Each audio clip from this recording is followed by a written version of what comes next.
안녕하십니까. 여의도 24시입니다. 오늘은 이준석 얘기를 안 하려고 했더니 또 이준석 관련 기사가 떠가지고 뭐 어쩔 수 없이 얘기를 하게 됐습니다. 이준석이가 지역구에 출마를 한다고 합니다.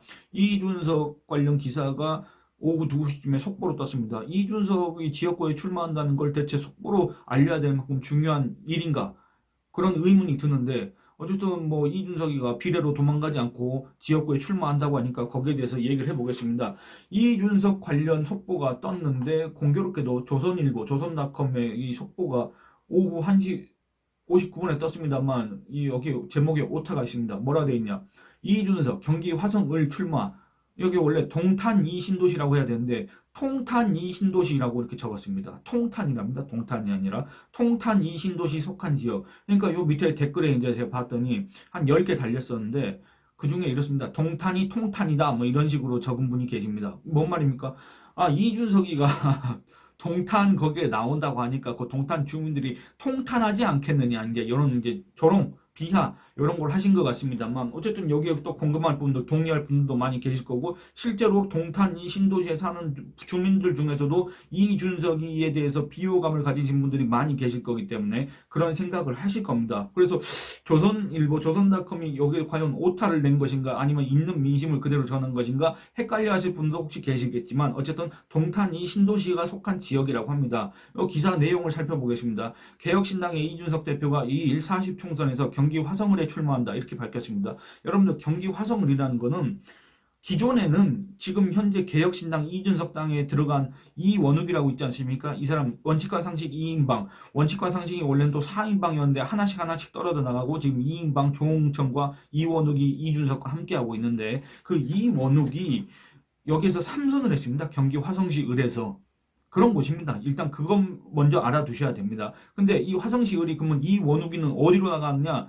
이 원욱은 화성시 정으로 나갑니다. 이게 뭐냐면 여러분들 화성시라는 곳이 인구가 급증한 곳입니다. 지금 인구가 아마 100만 명이 넘을 겁니다. 그래가지고 원래는 갑, 을 선거구 이 두 개였었는데 이 원욱이란 사람이 초선을 할 때까지만 해도 갑, 을 두 개였는데 두 번째 할 때는 이게 갑을병 나눠지고 그 다음에 이번에는 갑을병정 4개로 나눠집니다. 그래서 기존의 이원욱 지역구 화성시 을에서 동탄 뭐 1동, 5동 뭐 이런 것들이 떨어져 나가서 화성시 정이 되고 그러니까 이원욱은 여기가 원래 내가 인기가 더 있던 지역이다 해가지고 화성시 정으로 지역구를 옮기고 이제 화성시 을에 이준석이 나간다는 겁니다. 이준석의 얘기가 이렇습니다. 오늘 이준석이가 페이스북에 쓴 겁니다. 이번 22대 총선 미래가 가득한 경기도 화성 동탄 이신도시 화성시 을에 도전한다 이렇게 적었습니다. 이준석은 2월 27일 날 경기도의회에서 이제 뭐 기자회견 했습니다. 그게 뭐냐면 경기 남부 첨단 벨트 총선 전략 발표 기자회견이라고 했는데 이게 뭡니까?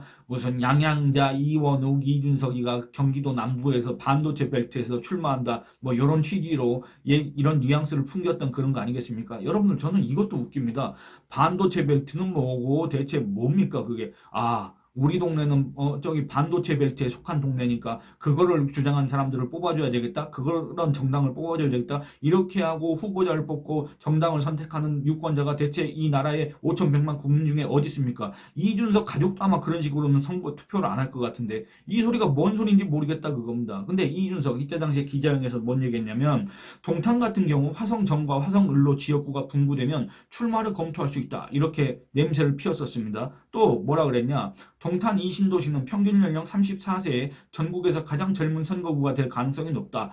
이것도 웃깁니다. 여러분들 평균 연령 34세인지 몇 세인지는 제가 계산을 안 해봐서 잘 모르겠지만 평균 연령이 34세이고 그래서 전국에서 가장 젊은 선거구가 된다고 한다면 이준석이가 그나마 유리하다고 판단할 수 있는 곳입니까? 이게 어마어마한 오판이고 오산이고 패착이다. 이렇게밖에 평가할 수가 없습니다. 여기에 대해서는 뒤에 얘기하겠습니다. 개혁신당이 지향하는 젊은 세대와의 소통 그들의 미래에 대한 여러 공약을 펼치기에 좋은 공간이다. 이렇게 얘기를 합니다. 여러분들 이 화성시 을의 민심이 과연 어떨까? 유권자 분포 지형은 어떨까? 이런 걸 한번 살펴보고 싶은데 안타깝게도 이 여론조사 실시한 게 별로 없습니다. 여론조사 실시한 게 있는데 기존 선거구가 분구되기 전에 여론조사 결과 2023년 10월 달에 나온 여론조사 결과이고 이 여론조사를 시행한 업체가 그 이름도 유명한 여론조사 꽃입니다. 여기 어디입니까? 김어준이가 만든 곳 아닙니까?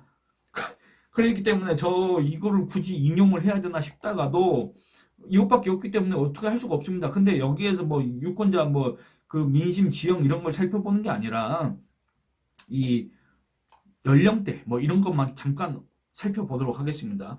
이게 이제 굳이 또 이걸 말씀드리자고 한다면 2023년 10월 18일부터 19일 동안 이틀 동안 진행했고 화성시 을 선거구 거주 만 18세 성인 남녀 511명을 대상으로 했습니다. 표본 오차는 플러스 마이너스 4.3%포인트고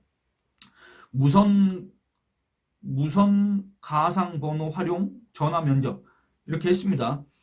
그 결과를 보면 이렇습니다. 결과도 아닙니다. 이거는 애초에 이제 그 표본 추출 내역인데 연령대를 보면 18세에서 29세까지가 20.4%, 아니 17.8%, 30대가 23.8%, 40대가 28.6%, 50대가 17.2%, 60대가 12.7%이 정도 됩니다. 그러니까 이 준석이 말대로 아마 전국 평균으로 따져보면은 이 화성시 을이란 지역구, 여기가 젊은 축에 속하는 것 같긴 합니다. 왜냐하면 20대, 30대, 40대 이걸 다 합쳐가지고 거의 몇입니까? 지금 거의 70몇, 80몇까지 되니까 전국 거의 각지가 지금 고령화에 접어드는 곳 아닙니까? 65세 이상 인구가 거의 막 10 몇 퍼센트, 20% 이렇게 다다른 곳도 많이 있지 않습니까? 그거가 비교하면 여기가 젊은 동네인 건 맞는데 여러분 젊다고 이준석을 지지합니까? 젊다고 이준석을 뽑아줍니까? 이준석이가 그나마 화성시 을에 나가려고 하는 이유가 뭡니까? 아니 자기가 그렇게 10년 동안 공들였던 노원구 상대동에서 국회의원이 되는 게 꿈이었다고 한 그 이준석이가 왜 노원병에 안 나가고 화성시 을에 나가겠습니까? 거기 나가봤자 거기 이준석이를 찍어줄 사람이 별로 없다 그겁니다. 왜냐? 국민의힘 지지율보다 이준석의 개인 지지율이 낮기 때문에 그런 거 아니겠습니까? 대체 10년 동안 뭐 했는지 모르겠습니다. 근데 10년 동안 그렇게 갈고 닦았다고 주장하는 그 노원병에서조차 3번 떨어지고 이번에도 선택을 못 받았을 가능성이 큰 그 이준석이 갑자기 돌연 선거 며칠 남겨두지도 않고 화성시 을에 나타난다고 해서 이 화성시 을 주민들이 아무리 평균 연령 34세라고 해도 아무리 젊다고 해도 그 이준석을 무슨 이유로 뽑아주겠습니까? 안 그렇습니까? 더군다나 여러분들 그거 한번 보시겠습니다. 이게 얼마 전에 나온 KBS가 의뢰하고 한국 리서치가 조사했습니다. 2월 25일부터 27일까지 3일간 했고 전국 표본 이건 어마어마한 겁니다. 3,003명을 대상으로 전국 성인 남녀 3,003명을 대상으로 조사한 그겁니다. 이게 또 여론조사 방식 이걸 요즘엔 다 얘기를 해야 된답니다. 전화 면접으로 진행을 했습니다. 표본 오차는 안 나와 있으니까 표본 오차는 플러스 마이너스 1.8%포인트입니다. 이 표본이 크기 때문에 오차가 좀 작은 것 같습니다. 여기에서 보면 이준석은 자기가 젊기 때문에 마치 젊은 곳에 나가면 자기의 가능성이 있을 것이고 그 다음에 여기가 무슨 경기 남부이기 때문에 자기가 거기 나가서 젊은 사람들과 이렇게 소통을 하면 자기 지지율이 올라갈 것이고 그래서 자기는 드디어 마삼중의 그 타이틀 5명을 씻을 수가 있다. 이런 얘기를 하고자 하는 것 같습니다만 그걸 살펴보겠습니다. 여기 이 해당 여론조사 표본을 보면 인천 경기 표본 사례 수가 3,003명 중에 962명입니다. 거의 뭐 3분의 1을 차지하는 거 아니겠습니까? 여기서 더 엄밀히 얘기하려면 더 지역별로 세분화했으면 좋겠는데 그런 표본이 별로 없기 때문에 화성시 을에 대한 표본이 없기 때문에 이거를 참고 삼아서 대략 살펴보겠습니다. 962명이라는 걸 알아주시기 바랍니다. 여러분들 웬만한 전국 단위 여론조사에서도 표본이 한 1,000명 정도밖에 되지 않지 않습니까? 그런 걸 감안하면 인천 경기 지역만 962명이라는 거는 상당히 표본이 이 결과가 정확할 수밖에 없다. 상당히 신뢰도가 있다. 그렇게 얘기할 수가 있습니다. 여기에서 개혁신당, 이준석 당 있지 않습니까? 이준석 당 지지율이 얼마 나왔냐면 2% 나왔습니다. 2%. 제가 더 정확히 말씀드리겠습니다. 이게 문항이 2번이었습니다. 내일이 선거일이라면 선생님께서 사시는 지역구 국회의원으로 어느 정당 후보에게 투표하시겠습니까? 했는데 개혁신당 후보 2% 나왔습니다. 더불어민주당 33%, 국민의힘 35% 이렇게 나왔습니다. 개혁신당은 2%입니다. 근데 인천 경기를 보겠습니다. 표본 수가 962명인 인천 경기를 보겠습니다. 더불어민주당 37, 국민의힘 31, 개혁신당 2. 이 똑같습니다. 2입니다. 여러분들 잠깐만 계산을 해보겠습니다. 962에 2%면 대체 얼마입니까? 한 20명 됩니까? 962에 20명이면 2%면 20명도 안 될 것 같은데 예, 19명입니다. 아니 962명 중에서 19명이 개혁신당을 지지한다 이렇게 밝혔다는 겁니다. 여러분들 그러면 이준석이 여느 개혁신당 후보보다는 월등하게 지지를 더 많이 받는다고 치더라도 한 10배를 받는다고 치더라도 겨우 20% 이거 너무 많이 잡은 거 아닌가? 선거비도 보전도 못 받을 수준으로 나올 것 같은데 어쨌든 그렇습니다. 이준석이 여기서 당선될 가능성이 있겠습니까? 없겠습니까? 일단 이렇습니다. 그리고 두 번째 중요한 건 뭐냐? 여러분들 이준석에 대한 여성 유권자들의 지지율이 얼마였습니까? 지난 여론조사 몇 개의 여론조사만 살펴봐도 몇이었습니까? 개혁신당에 대한 여성들의 지지율 0이었습니다.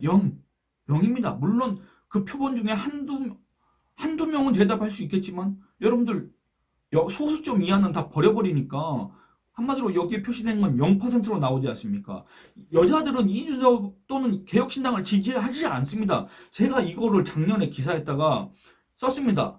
어차피 여성 유권자들은 이준석 당을 지지하지 않을 것이므로 제 이제 가정을 적었는데 거기에 막 악플을 달고 욕설을 달고 그랬습니다. 근데 어떻게 했습니까? 여론조사 보면 어떻습니까? 제가 썼던 게 맞지 않습니까? 제 추측이 맞았지 않습니까? 그러니까 여러분들 남자 여자 이렇게 있습니다. 이 화성시 인구 비율을 보면 남성이 한 51%, 여성이 한 49% 됩니다. 근데 이준석 당은 49%를 일단 먼저 버렸지 않습니까? 그리고 남성 51% 남았는데 여기에서 반은 더불어민주당, 반은 국민의힘입니다. 국민의힘 지지한 사람 여기서 누가 이준석을 뽑겠습니까? 아주 극소수가 뽑을 겁니다. 그 다음에 더불어민주당에서 아주 극소수가 이준석을 찍어줄 수도 있습니다. 그럼 그게 두 자릿수로 기록할 수가 있겠습니까? 또 다른 관점에서 보도록 하겠습니다. 여러분들 연령대를 아까 보셨지 않습니까? 연령대에서 이준석 당을 지지하는 그 연령대가 이건 지금 KBS 조사입니다. 18세에서 29세 4%, 30세에서 39세 3%, 40세에서 49세 2%, 그 다음에 쭉 2%, 1% 이렇습니다.